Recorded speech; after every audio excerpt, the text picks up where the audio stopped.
Debt, fear, relationships, the children, your health, work. When you want to give up and you need courage to continue, take heart and stay tuned as RJ Jackson writes her signature message of hope on your heart. You don't have to live where you're dying, and you don't have to die where you're living. Like every show of Conversations on Courage, you'll be informed, inspired, and encouraged to find the courage you need to succeed at home, work, and in your business. Get your pen and paper. You'll want to take notes. And now, your host, RJ Jackson, the Courage Giver. Hello, beautiful. I'm your friend, RJ Jackson, your master encourager, accountability coach, speaker for your next event, and you're down to earth. I'm listening. Tell it like it is. I love you, girl. Friend. Yep. That's me. Welcome to the conversation. This is a show for women who dare to be bold and courageous, women who live life unapologetically. This is a show where you can find the courage you need in order to succeed. This is episode 1 of Conversations on Courage.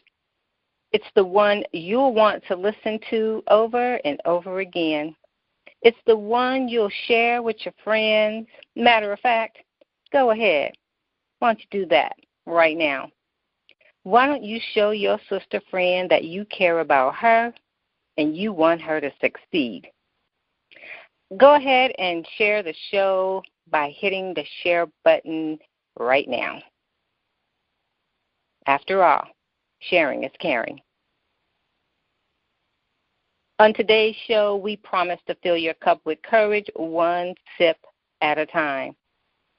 We're going to provide you with success strategies, inspiration, and purposeful conversation. What else are we going to do while we're together? Well, we're going to respond to your questions. You know, the ones you had the courage to ask out loud on our Facebook group. Girl, I'm working on it too.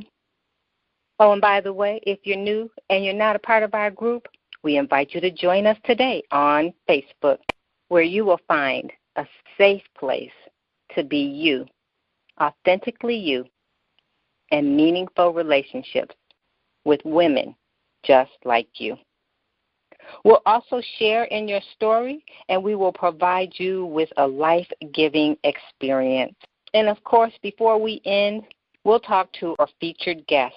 Stay tuned. Coming up next, RJ brings her special guest to the table for more authentic and down-to-earth conversations on courage. This week's featured guest joining us at the table is Zara Broadenax. Now, let me tell you a little bit about Zara. She is a contributing author to 2 #1 international best-selling books. She is a speaker, a licensed minister, an ordained elder, and the founder of Well Women Ministries. She is also the CEO of Gathering House Publishing Company. One more thing I want you to know about Zara, and it gives me great pleasure to sit at the table with her and share with you today how to release your greatness. Zara has served our country, and she served our country for about 20 years. She is a retired soldier from the U.S. Army, and today we salute her as we honor the men and women, the bravery, the first responders of 9/11, and the families of those victims who lost their life on 9/11. Now, if you know a little bit about me, you know I don't really like to cook, but I can cook. I just don't really like to. Now, some say I kind of put my foot in it when I do. And, of course, I'm vegan, so I don't eat at many tables. But I love coming to this table where we always serve you the courage you need to succeed. Now, Ms. Zara, on the other hand, now she likes to throw down, and she can throw down. She usually puts her little foot into some Creole Cajun recipes. Matter of fact, she's working on a cookbook. She's joining us here at the table for another authentic conversation on courage. Would you please join me in saluting and honoring Madam, the lovely Miss Zara? Come on, ladies. Join me in welcoming and honoring Miss Zara.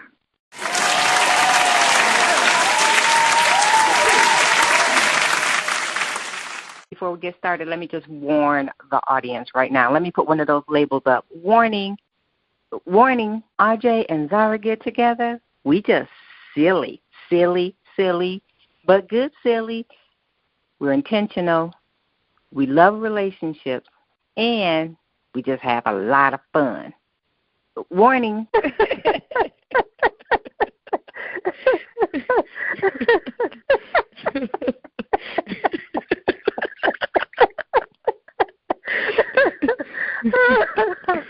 The joy of the Lord is our strength. Hey, the topic today is not such a lasting matter. So, Ms. Zara, thank you for being here. I don't know really if I should say thank you for being here first or if I should say thank you for serving our country first. But, girl, I just want to say thank you. Thank you for who you are, for what you've done, for serving our country, for paving the way for us, for our freedom, and for being here today to share your story. Welcome to the table. Thank you, Ms. RJ. Thank you for your support. Thank you for inviting me, and thank you for having me. It's such an honor. You always honor me so well. You always put a smile on my face, and today is no different. It is certainly my pleasure. I think sometimes we forget that freedom, it just is not free. And I think we, as a people, should get out of our selfish ways and thank those who have paved the way for us. And today we do that. We honor you and men and women who have served in our country and continue to serve our country so that we might be free, so that we can walk the streets and be free, because that costs someone, and it costs someone their life sometimes. So, yes, I do. I honor you. I appreciate you. So tell us your story. Today we're talking about the 411 on 911, and today we remember those who lost their life, those who went in with courage to the face of danger to help save other people and their life. So we honor those people today as well. Zara, we know you're a part of that history and that story. So let's start off by just having you tell us your story. Just tell us your story. That could be forever. I don't think we have that long of a time. But what I will say is when I was in high school, my mother was very adamant that I was going to go away to college, or I was going to go to college. But she would always tell me, I don't know how I'm going to pay for it. And so we figured out a way for me to go to college, and it was on an ROTC scholarship. And so I did my 4 years of college and served with the ROTC, learning how to get ready to be in the military. And then graduation day, I was commissioned in the United States Army as a second lieutenant. And then for the next 20 years and 6 days, I got to serve this country with honor and pride. And I've had some ups and downs in that battle, but I had seen also some victories and some triumphs. And I got to go a lot of places and see a lot of things that I didn't know either existed or had no idea I would ever want to go. And 17 years ago today was one of those, being in Iowa/Illinois, at Rock Island, Illinois, typing, preparing for change of command and seeing the towers get hit, being with soldiers and with civilians and watching our way of life that we knew it being ready to be changed. It changed me. It changed me to realize that, once you make a decision, you have to stand firm for it. Once you decide you're going to do something, you have to follow through. And that's kind of my story now. My mantra is always, and you've heard me say it, RJ. You've seen me type it. I'm glad to serve and glad to be of service. And that's just who I became, especially because of today, 17 years ago. Serving is just who I am. It's what I'm made to be. And I'm glad about that. And that's really my story. I have a servant's heart, and I'm a servant in my personal life and my professional life. I just serve. You're listening to Conversations on Courage with your host, RJ Jackson, the Courage Giver. Quick, call your friends and invite them to listen in. Glad to serve and glad to be of service. Yes. 20 years and 6 days. Out of those 20 years and 6 days, we were all impacted by 911. You mentioned that you were in Iowa. Tell us what that day was like for you, then what it means to you now.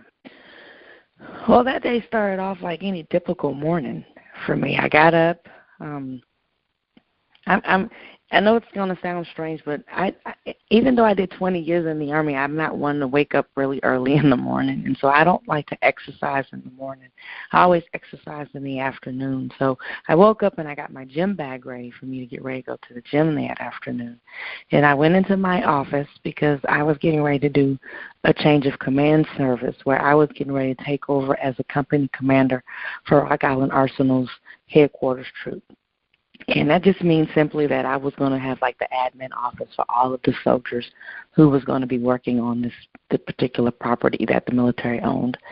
And I was going to be responsible for all of their health and welfare, all of their training, and things of that nature that the Army made me responsible for on their behalf and for them.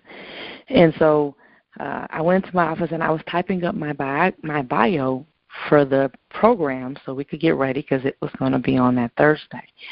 And all of a sudden, my finance civilian, Valita, came running into my office and said, "Ma'am, a plane just hit one of the towers of the World Trade Center in New York." And I looked at her with such disbelief that I literally had my mouth fall open. I was like, "You have to be kidding me." And she's like, "No, seriously, come on, come see." And by the time we got up from my desk and walked around the corner to go to to go see the television, the next plane hit the next tower. And I remember saying, "Oh my God, what is really going on? Life is going to be totally different at this point." And then life did become extremely different, at least for me. For the next week, I got no sleep. I worked really hard finding soldiers who were on vacation, getting them pulled in, making sure we could locate them, that there was none that was hurt or injured, putting them on guard status and getting equipment out them to take care of them because I lived in Iowa and it was fairly cool because it was September. But I did not know then what I knew now. And what I know now is that I had a soldier of mine who was just with me. I left South Korea to go to Iowa, and she left South Korea to go to D.C. And as the plane was hitting the Pentagon, it was hitting the office that she was signing into and working in. And so for me, it's one of the hardest days, but yet it's one of the best days. It's a hard day because I lost a soldier. And that's something we never, ever phantomed in our minds, that we're going to lose a soldier. But I lost a soldier, but I also lost a friend that day. She was someone that I spoke to all the time. We laughed, we joked, we talked about her daughter. We talked about the plans that she had for her daughter and her daughter's future. And now I look back and I say she made an ultimate sacrifice. So the things that she had planned for her daughter, I'm able to incorporate and plan for mine. And it's such a blessing. It's such a blessing because I was single, had no children when I knew her, and now I can think of her and put a smile on my face and thank her for the life that I live. I know as being in the military, it's free, but she paid freedom for me. And so that's how I look at that day 17 years ago, and I look at it today, 17 years later, how I helped incorporate freedom for others, but she helped incorporate freedom for me. And we honor her today and those like her who are going on about their day, and that day cost their life, and the effects of it 17 years later still touches our heart. Again, thank you so much for serving. Thank you for your motto that says you are glad to serve, and for sharing your story with us as we honor and remember, because we will never forget 911. I can't believe that I was in my 20s 17 years ago, and I'm in my 40s. I feel like it was just yesterday, and I was still grasping life, trying to figure it out. And so much time has gone by, but it feels like it was just a second ago. It does seem like yesterday, and we'll never forget.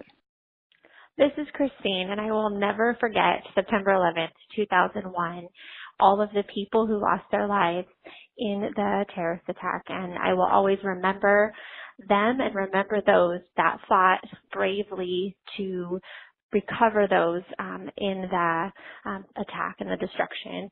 And I am thankful for our country that pulls together at a time of tragedy and of loss to support one another. So God bless America. 9/11, I will never forget. My name is David. I would like to take this time to remember the first responders and the many men and women who lost their lives on 9/11.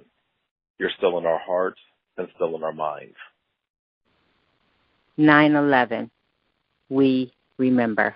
Zara, you were in your 20s, and I think you were, 3 years in to the service, to the military? I was, about 3, almost 4 years. No, it was probably 4 years in. 4 years in at that point, yeah. 4 years in. I had every dream you could possibly imagine and no clue how to get there.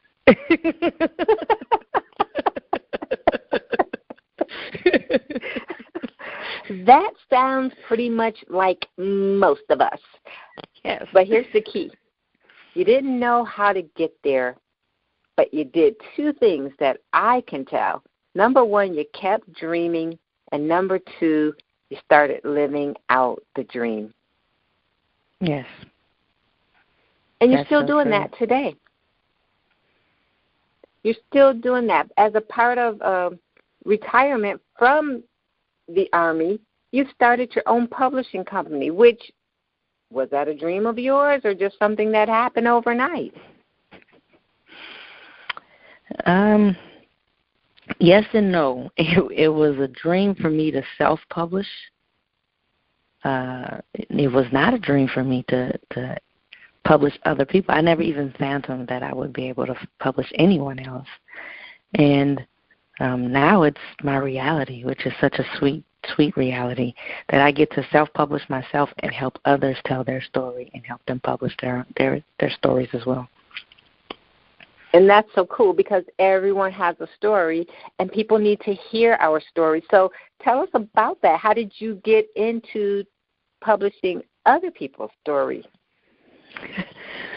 Well, I started 2 years ago inside of an anthology for women, and the publisher of that book asked me to join another program, another project that she had, and it was to be later on in the same year of 2016. So I did.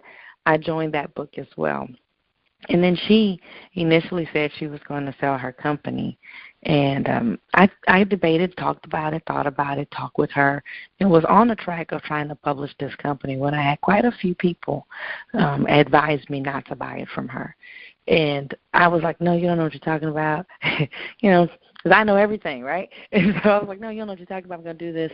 And then God pulled me aside and said, do not go into business with her. I don't want her to ever say she made you successful, because your success will come from me. And in doing that, I stepped back and I analyzed what it is that he saw and what the others saw and said, okay, God, I won't go into business with her. I do know, though, that if she can do this and it's not pleasing to you, then I can do this and hopefully be pleasing to you. And so that's kind of what got me started publishing for other people, because the publisher that I had for the 2 books that I was in wasn't so well received in an industry of others, not necessarily the writing industry, but the industry of authors. She had abused and manipulated and misused a lot of authors, and they were hurting. And I didn't want anybody to ever associate me with that kind of business ethics or business mindset. And so I always want to help. Again, my mantra is glad to serve and to be of service, so that's a servant heart. I always want to help. And so I wanted to help people tell their story in the best way possible, from the things that I had learned, whether they were good or bad. And that's kind of how I really got thrust into helping print and publish for other people. And the name of your company is Gathering House Publishing. You have your first anthology already in bookstores, on the shelves, in the hands of other people, and it is called The Father's Daughters, Beauty for Ashes. The Father's Daughters, Beauty for Ashes. Tell us the vision behind The Father's Daughters, Beauty for Ashes. Well, I wanted to do an anthology series, RJ, one for Christian women. I'm a licensed minister, and I love God. He's daddy for me.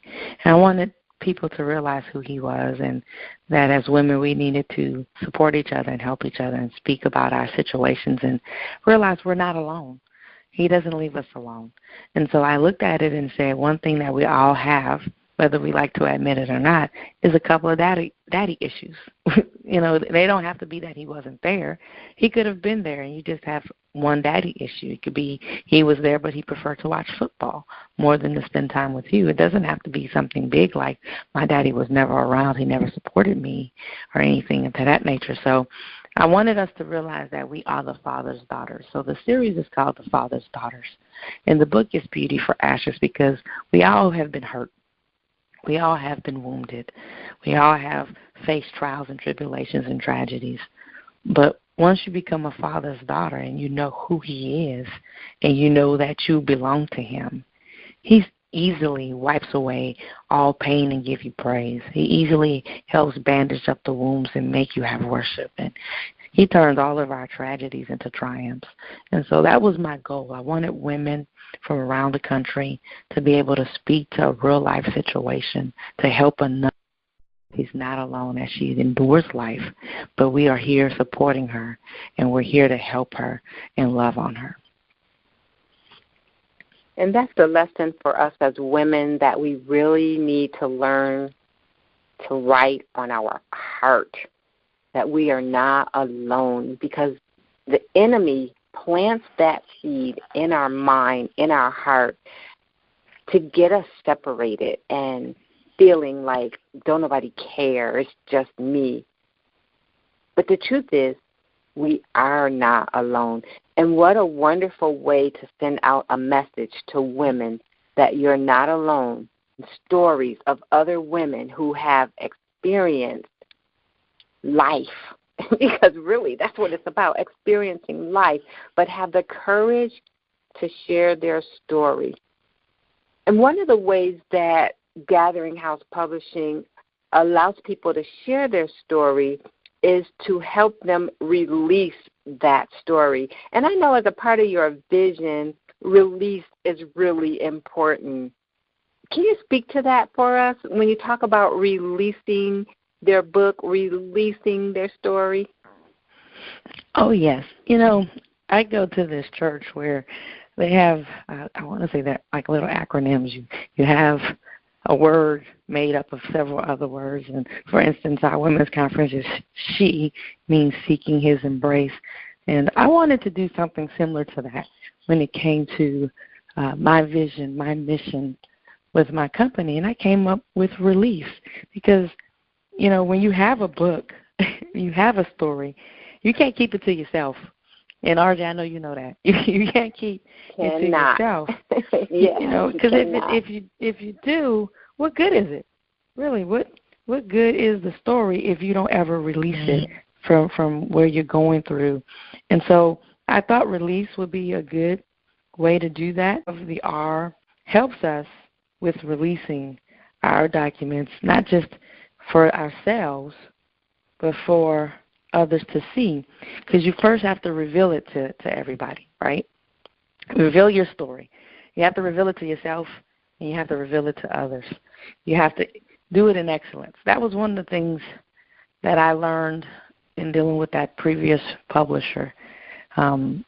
People would give her a story, and she would never edit it. However they gave it to her is how she published it. And to me, if you're going to not edit a story, doesn't mean you're changing it. You're fine-tuning it.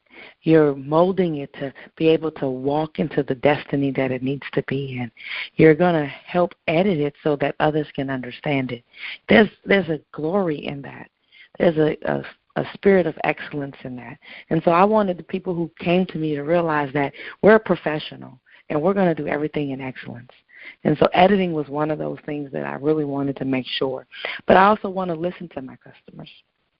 I want them to know that they're my boss and that I value their business. And so as I mentor them and I help them develop as an author, because I have a lot of first-time authors who come to me. So they're scared. They're unsure of what they're doing.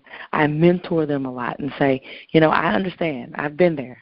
I know what you're going through. Let's walk through the process. It's not just going to a publisher and say, here's my information, here's my money, and then they just run off. I actually take personal time and deal with my customers and work through their needs and work through their feelings of anguish or nervousness and excitement. I get them there. But I like to empower them to know that they're helping people. I empower them to know that their mind is there. I empower them to be able to tell their story. I have a lot of people who tell me, I don't know how to write. And I say, yes, you do. You just have to write one word on the paper and then follow it behind another. That's all you do. You just start writing. We'll edit it. We'll get it to where you want it to say. We'll empower you to figure out what it is you want to say, but you have to release it. You have to reveal that there's a story there.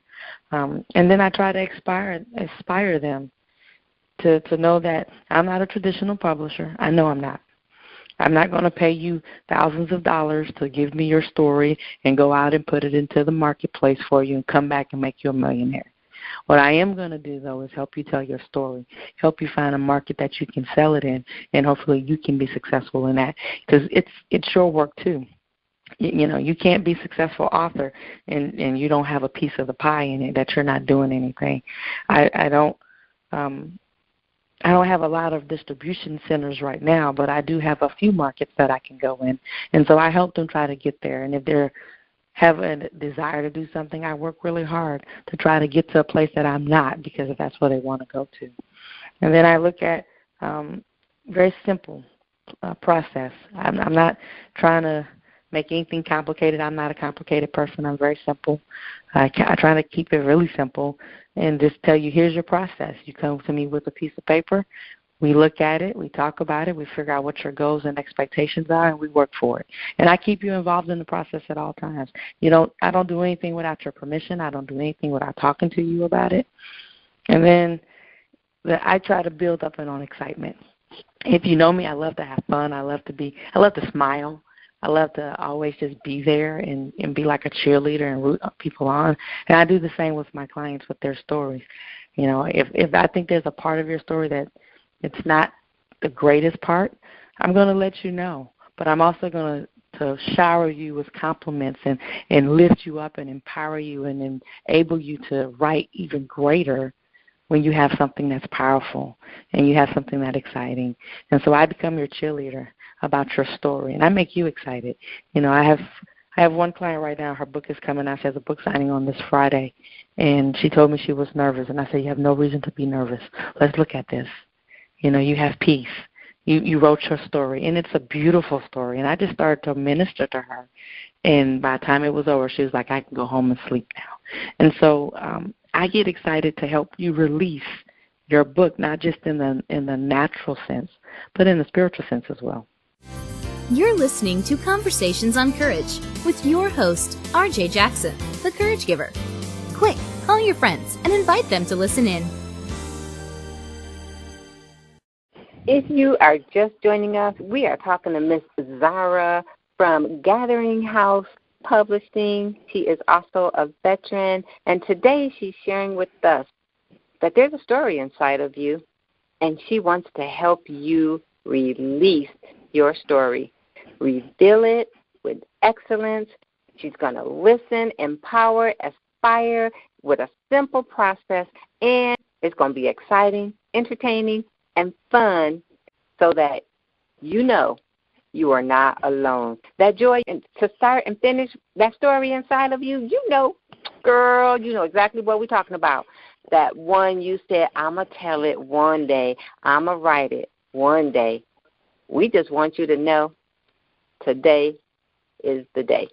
And if you need a professional yet personal cheerleader, one who's going to laugh with you, cry with you, share your story for God's glory, then you definitely want to connect with and contact Ms. Zara from Gathering House Publishing Company.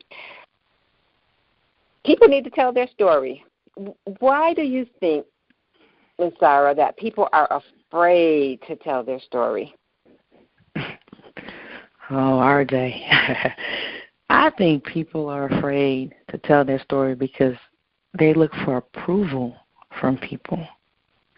And if it's a story that's going to bring them shame because they've done something wrong or, society doesn't accept this or that, then they're scared because they're going to be judged by their story. We all have sinned. We all have made mistakes. And sometimes we beat ourselves up.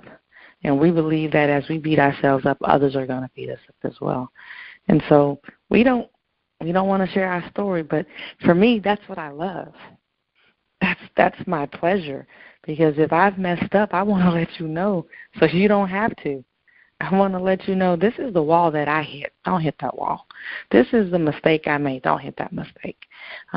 Let's find a different route for you. And a lot of people aren't that, I'm going to say, bold or confident in themselves to say, I don't care what you say. I don't care how you see me. This is how I made it. I wasn't always this way. I had to work to get here. And so the shoes you see me standing in wasn't the shoes I started the race in.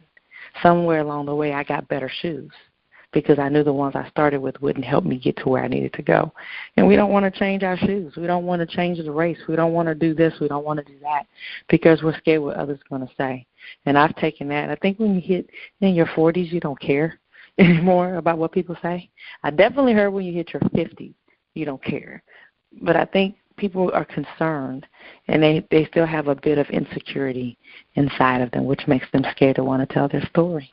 And then the second part is that people think it costs a lot of money. They're scared that's going to cost a lot.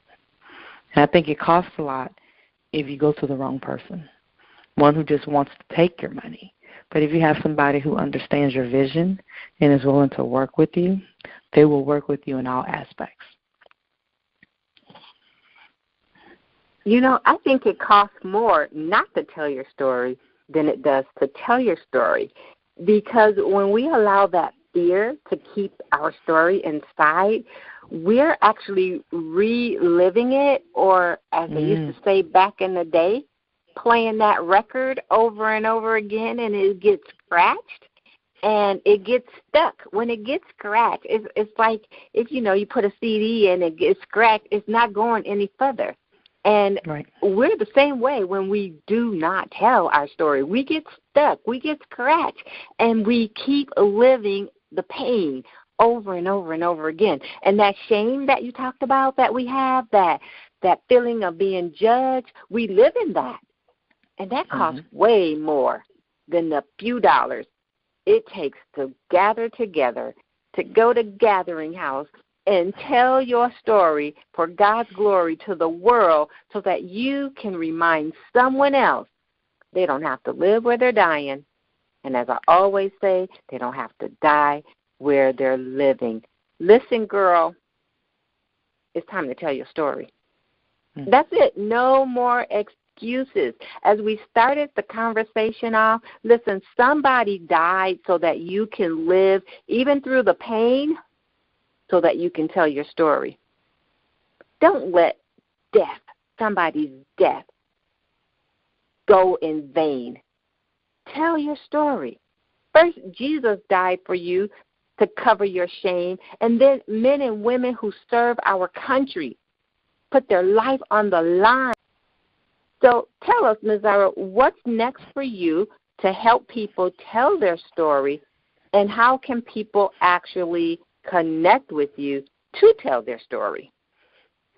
I'm glad you asked, Ms. RJ. I have, I have the father's daughters. Well, now I'm working on for my brothers, working on the men's one. The men anthology is called The King's Men, and their book is called Strong and Mighty. So I'm currently getting submissions in for men to write a story, because I don't believe a woman can write for a man the way he would understand. I believe a man can talk to a man. And so they understand each other. They understand the situations that they're in. They understand how to get out, because they're both men. So I have The King's Men, Strong and Mighty, coming out. And, of course, I'm on social media. That's how you reach me. I'm on Facebook. I'm on Instagram. I'm on Twitter. You can reach me for Zara Broadenax, or you can reach me at Gathering House Publishing for either Facebook, Instagram, or Twitter. I have a website, www.gatheringhousepublishing.com. Again, that's www.gatheringhousepublishing.com. People can email me at contact@gatheringhousepublishing.com, or they can call at 256-203-3907. Once again, that website is gatheringhousepublishing.com. You definitely want to connect with Ms. Zara. Now, I want to just speak to something you just said about the men and their story. So, ladies, because this is a perfect opportunity for you to get behind and underneath your man and encourage him to tell his story. Because as women, that is our role, to get underneath and get behind our men, to encourage them, to support them, respect them. And so the more we do that, the better off we are as a society. So start encouraging him. Rub his feet tonight and tell him, baby, you need to tell your story. Yes, how can I support you? How can I help you? Because one thing we will do when we get mad, we'll tell him what he's doing wrong. But how about spending more time to tell Brother Man what he's doing right? I promise you, life will change. It will definitely change when you recognize the king that you have and you support him to be able to tell his story. The world needs to hear from our men. The world needs to hear from our men. Because as women, just like me right now, always talking. We always got something to say. We don't give our men a chance. Help him, support him, get behind him, help him use his 800 words a day and put them on the paper and to tell his story. The conversation has been rich. It's been real. It's coming to an end, but before we leave the table today, Ms. Zara, again, thank you so much for being here. Thank you for serving our country, sharing your story with us today. What words of courage would you like to leave with us today? Oh, wow. Well, first, let me say thank you, RJ, for having me. Thank you for asking me to be your guest on such a momentous day as today, a very emotional and sensitive day. I'm honored that you would ask me to be here today. Words of encouragement that I can say is simply, it's what I live by. Figure out your purpose and your destiny and strive to live it. When I close my eyes for that final time, I want to leave empty.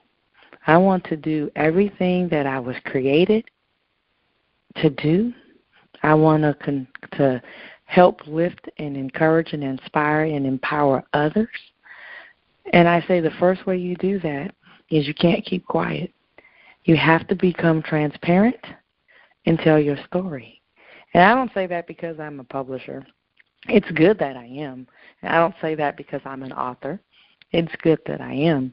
I said that before those things ever existed because I really believe that I don't have to go through every trial or tribulation. I don't have to face every issue. I can learn from you. And the way I learn from you is you have to speak. You have to let me know when you're going through something or when you've overcome something so I can be there to either support and lift you up or I can rejoice in the celebration that you have become victorious.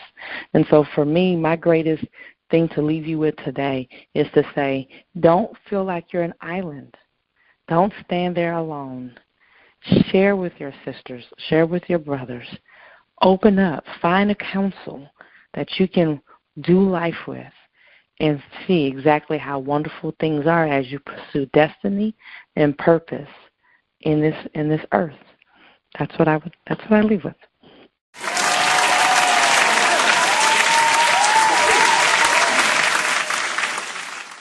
Zara Broadenax, thank you for gracing us with your beauty today and for sharing your story and serving our country. Today, we honor you.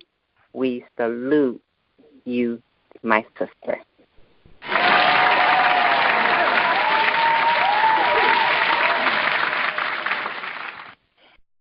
9/11. We remember. It does seem like yesterday, and we'll never forget. 9/11. We will always remember. Our prayers are with those who lost loved ones on 9/11. God bless America.